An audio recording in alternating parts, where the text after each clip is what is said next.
I understood when Mom said, "We just can't afford the flight." I cried, but I let it go.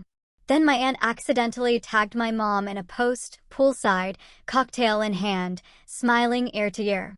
Best family vacation ever. They lied. I turned to my husband and whispered, "Call the lawyer." Now. 5 minutes later, my phone wouldn't stop ringing. You know that feeling when your entire world shatters right in the middle of your happiest day? Yeah, that was my wedding. I stood there, cutting cake with the love of my life, only to discover my family wasn't just missing. They were actively betraying me on a luxury Caribbean cruise, laughing with every dollar they'd stolen from me. And believe me, that was just the beginning of how deep the knives went. It all started 7 days before I married Jordan, the man who'd spent 4 years showing me what real love felt like. 7 days until I'd walk down the aisle in a clearance dress that still made me feel like a queen. 7 days until my family, I thought, would finally celebrate me. I was on the floor addressing thank you cards, with one of those absurd wedding podcasts droning in the background. My phone buzzed. Mom. I smiled, thinking maybe she'd finally gotten past whatever distance had grown between us. Hi, Mom. Just thinking about you. Did you get the itinerary? Ceremony starts at 4, but I'd love you in the bridal suite by noon, Emily, honey. That tone. The one that always preceded a punch to the gut. The one she'd used when she missed my college graduation for Rachel's dance recital, or my promotion dinner for Dad's bowling league. We need to talk about Saturday. My hand froze. The podcast host was laughing about a collapsed cake, but it felt miles away. What about Saturday? A long pause. I could picture her, wiping already clean counters in my childhood kitchen, her nervous habit. We're not going to be able to make it, sweetheart. The words didn't compute. Not make it? To my wedding? I don't understand. It's just the money, Emily. You know how things are. New tires, property taxes, gas prices, 3 hours each way. It's just not feasible right now. Feasible? Like it was a business deal, not my wedding day. I'd offered to pay for gas. Jordan's parents even offered a hotel room. But she cut me off, her voice suddenly sharp. And your father's back is acting up. 3 hours in the car would kill him. Plus, Rachel has that thing with her friends that weekend. That thing? My voice cracked. Mom, this is my wedding. I know that, Emily. Don't be dramatic. We'll celebrate when you get back. Somewhere special. Like the Olive Garden after high school, where Rachel got dessert because she sat through my boring ceremony. I tried to talk to Dad, but he was in the garage avoiding. Rachel's response came 3 hours later. Sorry, sis. Money's tight for everyone. Hope it's beautiful. Red heart, a heart emoji. Instead of coming to my wedding. That night, in the cold bathtub, I replayed 6 months of dwindling enthusiasm. Jordan, from his camping trip, listened quietly. They're not coming, I finally admitted. Mom, Dad, Rachel, any of them. The silence stretched. Emily, he said gently, they drove to Vegas for that concert last month. They bought that new patio furniture set. I know, baby. This isn't about money. I know that, too. We stayed on the phone until his battery died, him making promises about a perfect wedding anyway, about his family being my family now. I wanted to believe him. The rest of the week was a blur. Jordan's family wrapped me in a warmth I hadn't realized I was missing. But every kindness, every hug, every shared laugh just highlighted the gaping hole where my own family should be. Should we save them seats? The coordinator asked at rehearsal. I caught Jordan's eye. He gave me the smallest, most encouraging nod. Yes, I said. 3 seats, front row, left side. Hope is a stupid, stubborn thing, you know? The night before, I couldn't sleep. I scrolled through old photos. Christmas, my college graduation, the beach with Rachel. We looked like a family. A real family.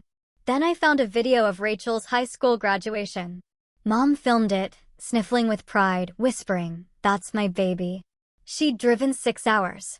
6 hours for Rachel. But 3 hours for me? Impossible. I called Mom at midnight. Emily, is everything okay? No, I said. Nothing's okay. I'm getting married tomorrow and my family won't be there. Please. I will never ask you for anything else. I'll pay for everything. Just please be there. The silence was deafening. Dad snoring in the background.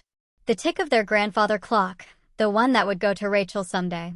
We can't, Emily. I'm sorry. Try to understand. I'm trying, I whispered. I've been trying my whole life. She hung up first. My wedding day dawned bright and clear, one of those crisp October days that smell like apple cider and promise. Lily, my maid of honor, arrived with coffee and bagels. Jordan's sisters brought champagne. Today's about joy, Lily declared, pinning my hair. I nodded, blinking back tears. The makeup artist would be here soon. At 3:04, I stood outside the chapel doors. Jordan's Uncle Tom offered his arm. He was a good man, sturdy and kind, but he wasn't my dad. You're radiant, he said. The music swelled. The doors opened. 200 faces turned. My eyes went straight to the front row. 3 empty chairs, ribbons tied, name cards like fresh wounds, Mom, Dad, Rachel. But then I saw Jordan. And the world narrowed to just him. He was crying already, his hand over his heart. He never looked away. Each step down that aisle was a choice. A choice to move forward. A choice to run toward something instead of away from everything. You came, he whispered when I reached him. Just for me. Where else would I be? The ceremony was everything we'd planned, and nothing I'd imagined. His vows made everyone cry. Mine made everyone laugh, then cry again. When the officiant said, "You may kiss the bride," Jordan dipped me like we were in an old movie, and the cheers echoed off the chapel rafters. We were married. Despite everything, we were married. The reception was in full swing, toasts and dancing. Jordan's dad teaching some crazy Estonian folk dance. Then Lily pulled me aside during the cake cutting.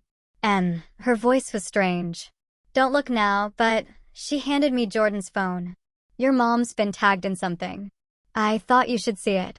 My hands were still sticky with frosting when I saw it. The photo was posted 2 hours ago while I was saying I do. And there they were. All of them. Mom, Dad, Rachel, my aunts and uncles, my cousins, everyone who'd said they couldn't afford to come to my wedding. On the deck of a cruise ship, tropical drinks in hand, wearing matching Franklin Family Reunion 2024 t-shirts. The caption, best family vacation ever. So blessed to have everyone together. Hashtag Sunwave Cruise. Everyone. Everyone except me. The phone slipped from my hand. Lily caught it, her face pale. Emily, I'm so sorry. No, my voice sounded detached. No, I needed to see. Jordan appeared, flushed from dancing. Hey, beautiful. They're about to. He stopped dead, seeing our faces. Lily wordlessly handed him the phone. I watched the joy drain from his face, like water from a broken cup. Are you ***ing** kidding me? He breathed. He scrolled through the photos, his jaw tightening. This one's from yesterday. They're at the port. Yesterday. At a port, probably Florida, an 8-hour drive from home. They'd booked this months ago, when I was begging them to be here. I need a minute, I said, and locked myself in the bridal suite. My wedding was happening without me, just like that cruise. The perfect metaphor for my entire life. I sat on the floor, not caring about my dress, and went through every tagged photo like a detective at a crime scene. Rachel in a new, expensive sundress.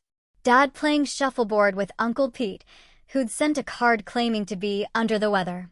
Mom raising a glass at a champagne breakfast, time-stamped exactly 4 p.m., the moment I was walking down the aisle. But the worst was buried in the comments. My cousin Trevor had posted it, probably drunk, the whole family in the ship's ballroom, dressed in white, raising their glasses while my dad gave a speech. The caption, Uncle Rob's toast to family. The ones who matter most always find a way to be together. Glad we skipped the drama for this. Skip the drama. My wedding was the drama. I zoomed in on their faces. Laughing, happy. Not a single person looked guilty, or sad, or like they wished they were with me. Jordan knocked. Can I come in? He slipped inside, bringing me water and a piece of our wedding cake. He sat beside me. I want to drive to that port and throw every single one of them overboard. Don't tempt me. I leaned into him. I need to understand why I wasn't enough. Why I'm never enough. He turned my face to his. Hey, you're more than enough. You're everything. They're the ones who aren't enough. They're the ones who are broken. Then why does it hurt like I'm the broken one? He didn't have an answer for that. Lily appeared with my phone. Your mom's calling. I stared at the screen, watched her name flash. Then I declined the call. Not this time. My phone immediately buzzed with texts. It's not what it looks like. We booked this before your wedding date. Rachel really needed this after her breakup. You know we love you. Then, the kicker. This is exactly why we didn't tell you. We knew you'd be dramatic. I turned off my phone. Come on, Lily said, pulling me up. You have a room full of people who actually showed up for you. Let's go celebrate that. I danced with Jordan's father, who whispered, You're the daughter I always wanted. I laughed at the best man speech.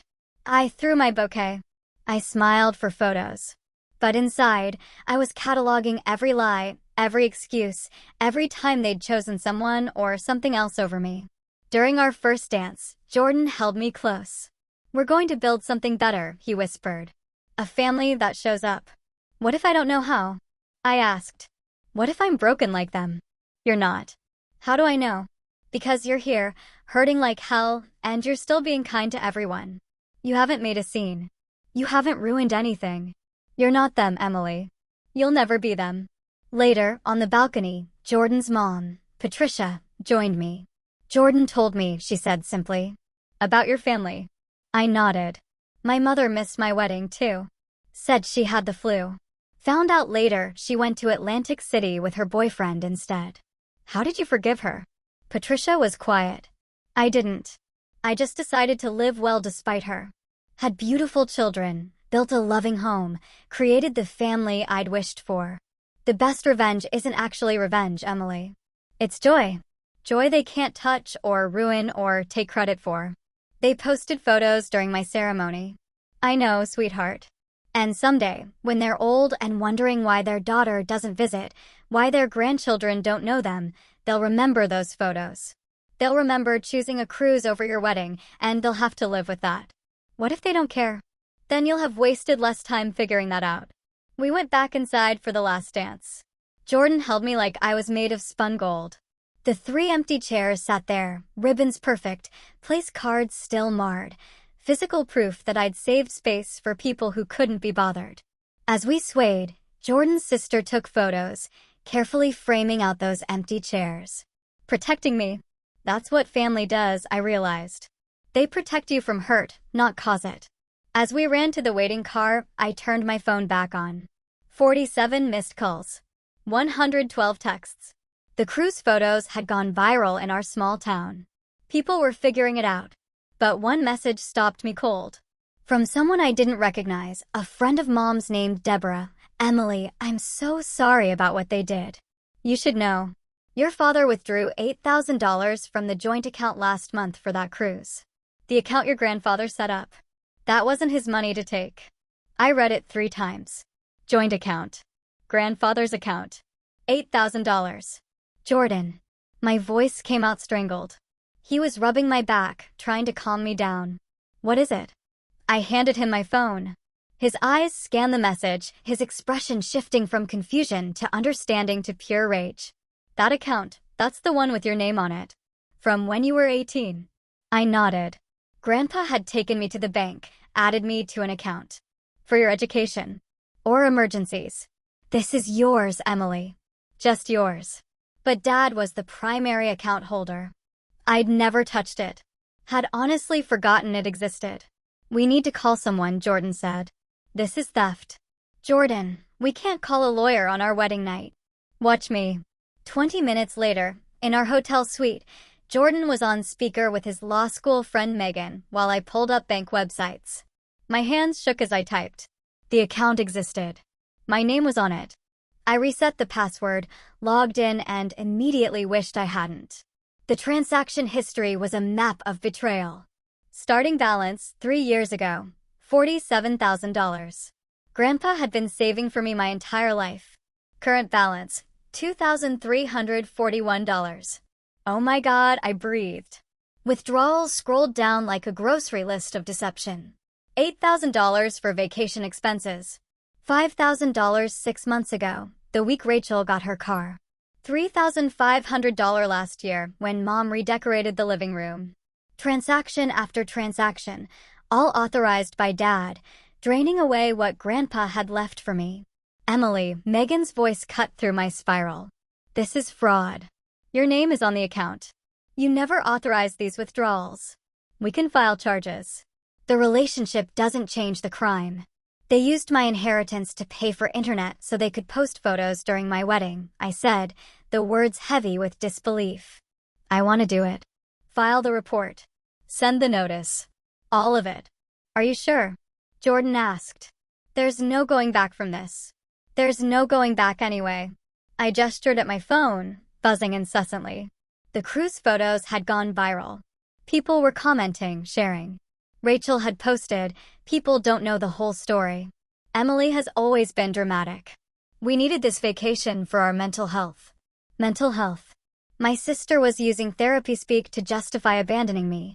Mom tried damage control. We planned this cruise a year ago. Emily scheduled her wedding knowing we had plans. A lie so bold it stole my breath.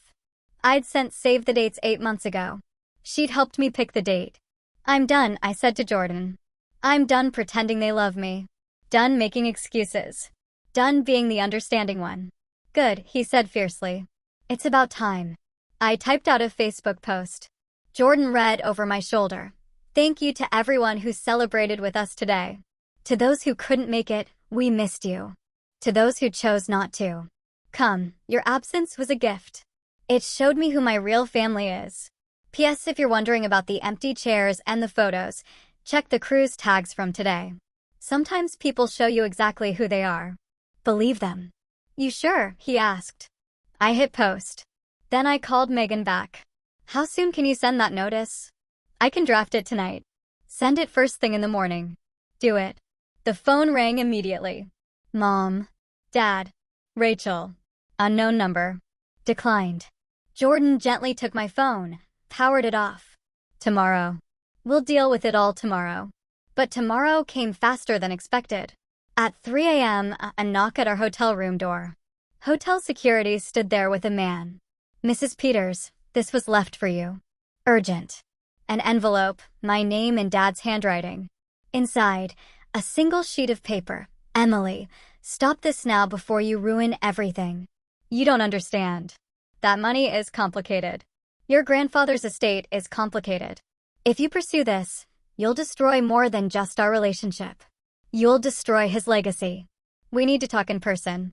No lawyers, Dad. I laughed. Actually laughed. Now he wants to talk. His legacy? Jordan scoffed. He stole your legacy. My phone, even powered off, seemed to pulse. I knew when I turned it on, there'd be an avalanche of messages, calls, accusations. Let them panic, Jordan said, pulling me back to bed. Let them wonder what you're going to do. Let them feel what it's like to be left out. But I couldn't sleep. I kept thinking about that account, about Grandpa carefully depositing money for 23 years. All for me. All stolen. At 7 a.m., I turned on my phone. 183 missed calls, 294 texts. But one message stood out, from a number I didn't recognize. Emily, this is Robert Harrison, your grandfather's attorney. I've been alerted to some concerning activity regarding your grandfather's estate. Please call me immediately. There are things about your inheritance you need to know. It's Sunday morning, Jordan said. Call him. Robert Harrison answered on the first ring. His voice was old but sharp. Emily, thank God. I've been trying to reach you for 2 years. 2 years since Grandpa died. Your parents told me you weren't interested in dealing with the estate, that you were too busy with school, then work, then wedding planning. Another lie. Mr. Harrison, I've never heard from you ever. A long pause. I see. Well, that changes things considerably. Can you meet me tomorrow? There's quite a bit we need to discuss. Bring your husband. You'll want a witness for this. Is it about the account? The one my dad's been draining. Oh, my dear girl, that account is the least of it. Your grandfather left you everything. The house, the investments, the properties. Your parents have been living in your house, Emily. And if what I'm seeing in these bank records is correct, they've been stealing from you for 2 years. The phone slipped from my numb fingers. Jordan caught it, took over the conversation, arranged the meeting. I sat on the hotel bed, in my wedding nightgown, trying to process. My house. They'd been living in my house. The house where they told me there wasn't room for me when I visited. The house where they'd said I couldn't have my wedding reception because it would be too much trouble. The house they'd been renovating with my money. Emily, Jordan knelt in front of me. We're going to fix this. All of it. They knew, I whispered. This whole time. They knew. Every time they said they couldn't afford something, couldn't help me, couldn't be there, they were spending my money, living in my house. My phone buzzed. A text from Rachel, "You're destroying this family." I texted back, "No, I'm just done being the one who gets destroyed." Then I did something I should have done years ago. I blocked them all. Mom, Dad, Rachel, every aunt and uncle who'd chosen a cruise over my wedding. Every cousin who'd laughed about skipping the drama. What now? Jordan asked. Now. I stood up, suddenly feeling stronger than I had in years. Now we go home. We get Grandpa's box. We meet with the lawyer. And we take back everything they stole. Not just the money. My dignity. My self-worth. My belief that I mattered. All of it. And then we build that better family you talked about. The kind that shows up. He kissed me.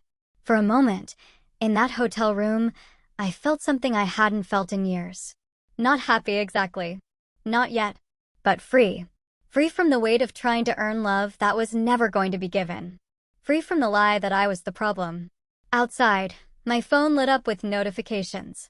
The post had been shared over 1,000 times. Messages poured in. Childhood friends, distant relatives, teachers, neighbors, all variations of "we had no idea, we're so sorry, you deserved better." Yes, I thought. I did deserve better. And finally, I was going to get it. The last text I saw before Jordan took my phone away again was from Deborah, Mom's friend. "Your grandfather would be proud. He always said you were the only one with backbone in that family. Fight them, Emily. Fight them with everything you have." I intended to do exactly that. Monday morning arrived with the kind of crisp clarity that makes you believe in fresh starts. Jordan and I sat in Robert Harrison's wood-paneled office, a place that smelled like leather and old books, where important things happened. Grandpa's box sat between us, still unopened. Mr. Harrison looked exactly like I'd imagined, silver-haired, sharp-eyed, in a three-piece suit. But his expression when he looked at me was soft, almost paternal. "Your grandfather talked about you constantly," he said. "Emily this, Emily that. You were his pride and joy." Then why, my voice cracked, why did he leave everything in a way that they could steal it? He didn't. Mr. Harrison pulled out a thick folder. "Your grandfather was many things, but naive wasn't one of them. He knew exactly what your parents were capable of. He spread documents across the desk, trust papers, bank statements, property deeds. Your grandfather created an ironclad trust. You were to receive everything, the house, the investment accounts, the rental properties, on your 20th birthday or on your wedding day, whichever came first. Your father was named as temporary executor only to manage things until then. But I'm 26. I've been 26 for 8 months. Yes.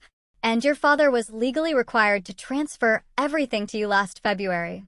He didn't." Jordan leaned forward. "That's fraud. That's multiple felonies," Mr. Harrison corrected. "Your father has been collecting rent from 3 properties, about $4,500 a month that should have been going to you. He's been living in a house that legally belongs to you. And he's been systematically draining accounts that were supposed to be protected." "How much?" I asked. "Total. How much should I have?" Mr. Harrison consulted his papers. "Based on the last accounting your grandfather did, plus appreciation and interest, approximately $380,000 in assets, plus another $60,000 in the accounts." The room spun. I grabbed Jordan's hand. "They told me Grandpa left everything to them. That he'd left me some savings bonds that wouldn't mature for years." "Open the box," Mr. Harrison said gently. With shaking hands, I lifted the lid. Inside, wrapped in tissue paper, were letters, dozens of them, all addressed to me in Grandpa's spidery handwriting, all dated after his diagnosis. I opened the one on top. My dearest Emily, if you're reading this, I'm gone. And you're probably wondering why I didn't protect you better. The truth is, I tried. I've left you everything because you're the only one who deserves it. Your parents will lie to you. They've been lying to you your whole life. Your father isn't a bad man, but he's weak. And your mother makes him worse. They see you as competition for Rachel, not as a daughter to love. I've watched them dim your light for 23 years. No more. Take what's yours. Don't feel guilty. Build the life you deserve. The lawyer has instructions. Trust Robert. He promised to find you when the time was right. All my love, Grandpa. P.S. That time you made me soup when I was sick, when you were only 7, you spent your tooth fairy money on the ingredients. That's when I knew you were special. That's when I started saving everything for you. I was sobbing now. Ugly crying in this pristine office. Jordan rubbed my back while Mr. Harrison quietly pushed a box of tissues across the desk. There's more, he said, when I composed myself. Your grandmother knew too. She set up a separate trust that your parents don't know about. It's smaller, just $50,000, but it's been sitting in an account they can't touch. She wanted you to have options. Why didn't anyone tell me? Your grandfather made me promise to wait until you were married or turned 25. He wanted you to be old enough to handle it, to have support. He glanced at Jordan. He would have liked you, young man. He valued people who protected Emily. So, what do? Jordan asked. First, we file for an immediate injunction to freeze all assets. Then, we file criminal charges for fraud, theft, and breach of fiduciary duty. Your parents will be served papers within 48 hours. What about the house? Legally, it's yours. We can file for immediate eviction. Eviction? My parents evicted from the house they'd lived in for 30 years? The house where I'd grown up. But it wasn't their house. It was mine. Grandpa had made sure of it. I need to think about that part, I said. Mr. Harrison nodded. There's no rush on the eviction. But, Emily, you need to understand. They've been renovating that house with your money.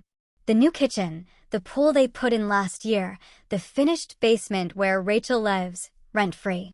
All of it was paid for with funds that belong to you. The pool. They'd put in a pool. When I'd asked if I could have my wedding reception there, Mom had said the backyard was too much of a mess.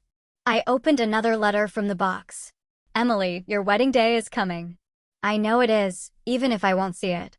You'll be beautiful. You'll be loved. You'll be everything they said you couldn't be. Don't invite them if they don't deserve it. Family isn't blood. Family is choice. Choose people who choose you. Grandpa, how had he known? How had he seen so clearly what I'd refused to see? There's something else, Mr. Harrison said. Your father sent me an email this morning. He showed me his phone. The email was long, rambling, full of accusations and threats, but one line stood out. Emily is being vindictive because we missed her wedding. This is all revenge. Revenge? I laughed bitterly. They stole my inheritance to go on a cruise instead of my wedding, and I'm being vindictive? He also claims you're mentally unstable. That you've always been jealous of Rachel. That this is all a misunderstanding. Of course he does. Jordan's phone buzzed. He showed me the screen. A Facebook post from Rachel. My sister is trying to destroy our family over money. She got married and now she thinks she's too good for us. Some people show their true colors when they get a man. Sad. The comments were brutal. Half supporting her, half calling her out. Someone had screenshotted my original post and put it side by side with the cruise photos. The timestamps were damning. Let them talk, Mr. Harrison advised. Everything they say can be used in court. They're admitting to being on that cruise during your wedding. They're admitting to knowing about the money. They're hanging themselves. We signed papers for the next 2 hours. Injunctions, freezing orders, formal complaints. With each signature, I felt something shift. Not lighter, exactly, but cleaner, like cutting away dead tissue so the healthy parts could heal. As we left, Mr. Harrison handed me one more envelope. Your grandfather left specific instructions for this to be given to you after your wedding. I opened it in the car. Emily, by now you know the truth. You know what they took from you. But here's what they could never take. Your kindness, your strength, your ability to love despite being unloved. I'm leaving you more than money. I'm leaving you freedom. Freedom to never again beg for scraps of affection. Freedom to build your own family. Freedom to be exactly who you are. Your parents will say terrible things about you. Let them. Your truth is stronger than their lies. Be happy, my dear one. Be so happy it burns them. Grandpa. The papers were served on a Wednesday. Mom called Jordan's mother 47 times in 3 hours, begging her to make me see reason. Patricia, bless her, told Mom I was being perfectly reasonable and hung up. By Thursday, the entire town knew. Not because I said anything, but because Dad went to their church prayer group and asked everyone to pray for their troubled daughter who'd chosen money over family. Someone recorded it. Someone else posted it. Within hours, #ChoseMonyoverFamily was trending locally, but not the way Dad intended. People started sharing their own stories of my parents' lies, manipulations, and pattern of taking advantage. But the real turning point came from an unexpected source, Rachel's ex-boyfriend Marcus. He posted a video that went genuinely viral. I dated Rachel for 3 years, he said, looking directly at the camera. I watched how that family treated Emily. They made her cook Thanksgiving dinner and then told her she couldn't eat with them because the table was full. They took her car without asking and returned it empty. They cashed her birthday checks from relatives and told her the relatives forgot. I watched them destroy that girl's self-worth for sport, and now they're crying because she's fighting back. Good for her. The video had 3 million views in 2 days. My phone became unusable. Interview requests, messages from distant relatives, friend requests from strangers. I turned it all off.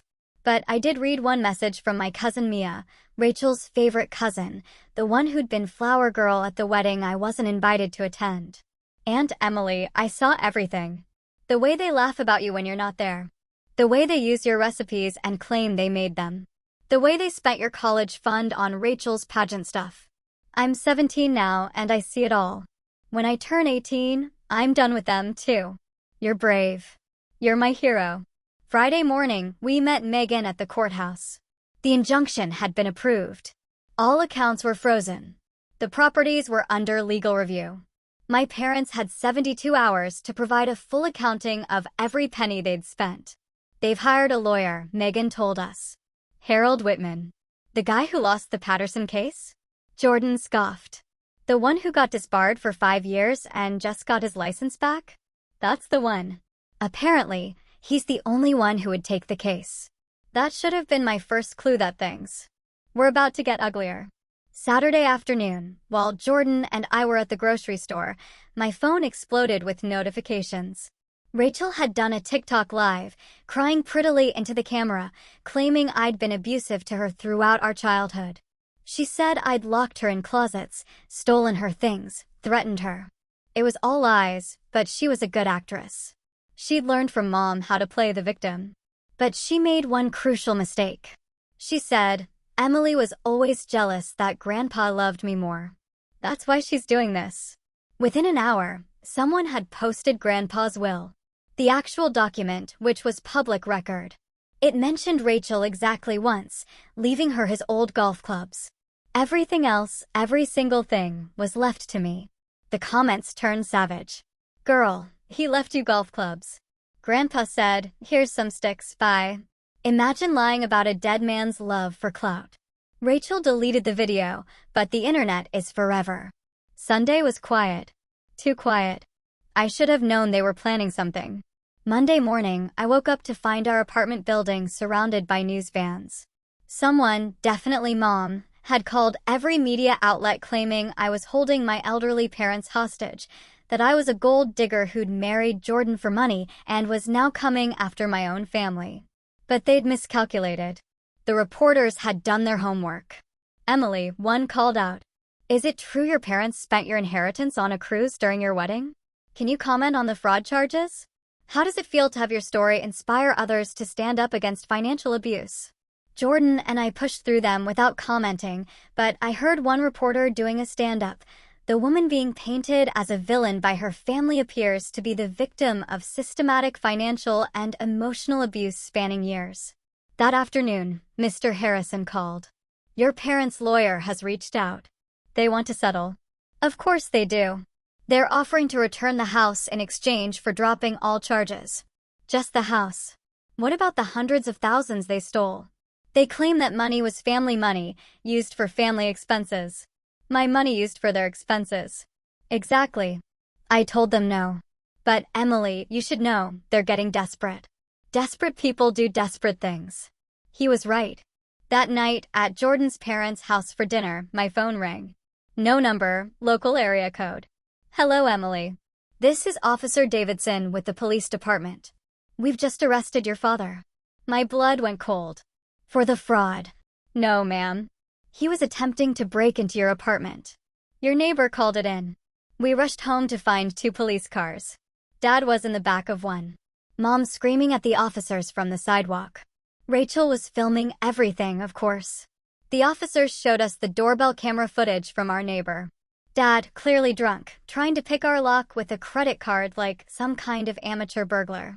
When that didn't work, he'd started kicking the door, screaming about taking back his property. Do you want to press charges? Officer Davidson asked. I looked at Dad through the police car window. He wasn't looking at me. He was texting on his phone, probably trying to spin this too. Yes, I said. I do. Mom rushed at me then. For a second, I thought she might hit me. Jordan stepped between us. How could you? She shrieked. Your own father. We raised you. No, I said, finding my voice. You raised Rachel. You tolerated me, and you stole from me. Every chance you got. You gave me life, and then you spent 26 years trying to make me wish you hadn't. That shut her up. Maybe it was too harsh. Maybe it was exactly harsh enough. As the police cars pulled away, Rachel approached. You've ruined everything, she said. I'm supposed to get married next year. How am I supposed to have a wedding now with your own money? I hate you. I know, I said sadly. You always have. The difference is now I don't care. The criminal trial was set for 3 months out, but the civil case moved faster. Within 6 weeks, the judge had ruled in my favor on all counts. The house was mine. The remaining money was mine. The rental properties were mine. Dad's breaking and entering charge added weight to everything. He'd violated the restraining order I'd filed, been caught on camera trying to break into my home, and had sent me 43 threatening texts from the back of the police car. His lawyer dropped him the next day. Mom tried one last manipulation. She called Jordan's mother crying, saying she had cancer and needed her family around her. Patricia, wise woman that she is, said, "That's terrible, Helen. Which oncologist are you seeing? I'll send flowers to your next appointment." Mom hung up and never called again. The house felt strange when I finally walked through it. They'd left in a hurry, forced out by the sheriff, taking only what they could prove was theirs, which wasn't much, it turned out. Even the furniture had been bought with my money. I found my childhood room exactly as I'd left it when I moved out at 18. Not preserved out of love, but forgotten like I'd been. Rachel's room, meanwhile, had been renovated 3 times. In the basement, I found boxes of my things I thought had been lost, report cards, art projects, the diary I'd kept in middle school. But also, strangely, photos of me that had been cut out of family pictures. Dozens of them, like they'd been systematically erasing me from the family history. Creepy, Jordan said, looking at a Christmas photo where I'd been carefully scissored out, leaving a hole between Rachel and Dad. No, I said, understanding finally hitting me. It's sad. They had to work so hard to hate me. It took actual effort. We decided to sell the house. I couldn't live there. Couldn't raise children in rooms where I'd been made to feel worthless. But first, I had one last thing to do. I invited everyone. Not my parents or Rachel. They were legally barred from the property. But everyone else, every aunt, uncle, cousin, family friend who'd chosen that cruise over my wedding. I told them I had an announcement about the house. They came, of course, hoping I'd forgive them, or give them something, or just curious about the drama. The backyard was full, the same backyard where Mom said I couldn't have my reception. I stood on the deck, looking at all these faces that had smiled at me while enabling my abuse. And I felt nothing. They weren't my family. They'd proven that. I asked you all here, I began, to tell you the truth. Grandpa left me everything because he saw what you all saw and ignored. He saw how I was treated. He saw the favoritism, the emotional abuse, the neglect. And he tried to fix it the only way he could, by making sure I'd have resources to escape. Aunt Janet tried to interrupt. Emily, we didn't know. You were on the cruise, I said flatly. You posted pictures during my wedding ceremony. You knew. Silence. I'm selling this house. The money will go into a trust for my future children. They'll never know any of you. They'll never feel less than because of you. They'll never wonder why Grandma loves their cousin more. They'll never be told they're too sensitive when they point out unfairness. You can't cut us all off. Uncle Pete said. We're family. No, I said. You're relatives. Family shows up. Family doesn't steal. Family doesn't lie. Family doesn't choose. A cruise over a wedding. I pulled out a stack of papers. These are cease and desist orders. If any of you contact me, Jordan, or our future children, we will pursue harassment charges. This is goodbye. Some cried. Some yelled. Some just left. But Mia, my 17-year-old cousin, stayed behind. Can I, when I'm 18, can I call you? She asked. I hugged her. Always. The house sold in 2 weeks. Cash offer above asking. The new family had 3 kids and a dog. They were loud and happy, and exactly what that house needed. The trial came and went. Dad got 18 months probation and had to pay restitution.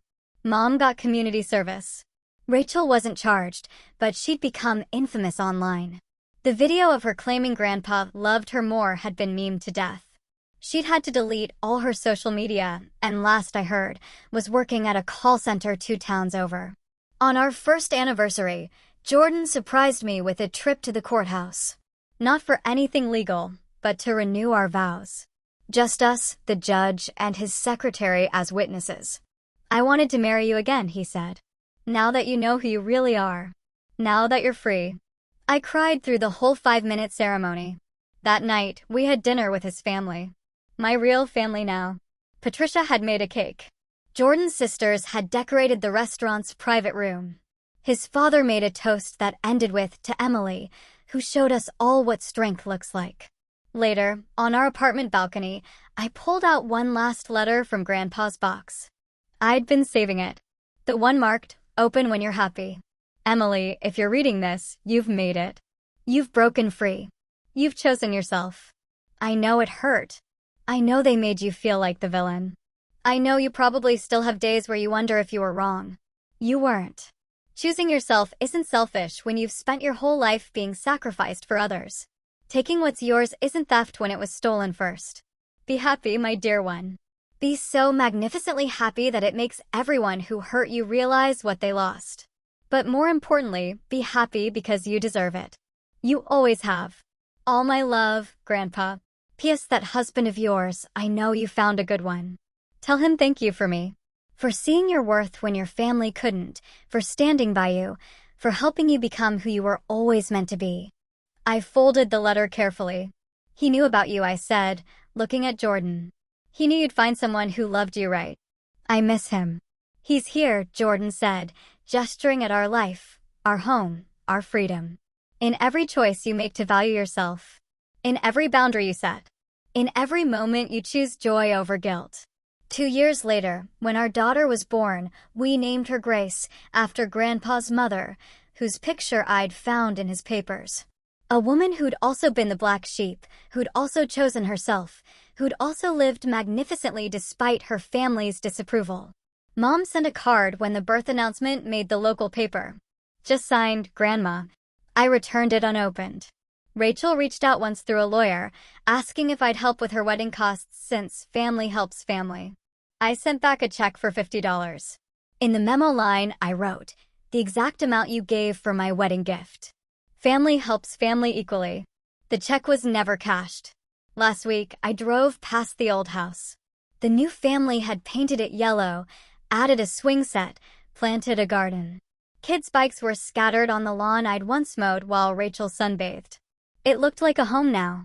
Not a house where someone was tolerated, but a home where everyone was loved. That's what Grandpa gave me in the end. Not just money or property, but the chance to build a home like that. A family like that. A life where showing up isn't exceptional. It's expected. My phone buzzed. Jordan texting from work. Dinner at Mom's tonight. She made that soup you love. I smiled, texting back, wouldn't miss it. Because that's what family does. They show up. And now, finally, so do I.